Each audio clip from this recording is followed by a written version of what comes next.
আমি এমন কাঁদা কাঁদছি রে উম্মত তোদের জন্য।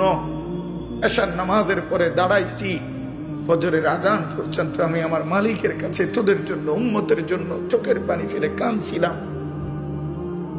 আমার এত চোখের পানি তোর দিল গলাইতে পারলো না। আমি তায়েফের পাথরের আঘাতে আমার পিঠটা চালনির মতো ছিদ্র ছিদ্র হয়ে গেছে রক্তে। আমি বুকে পেটে দুইটা পাথর বাঁধছি ক্ষুধার কষ্টে।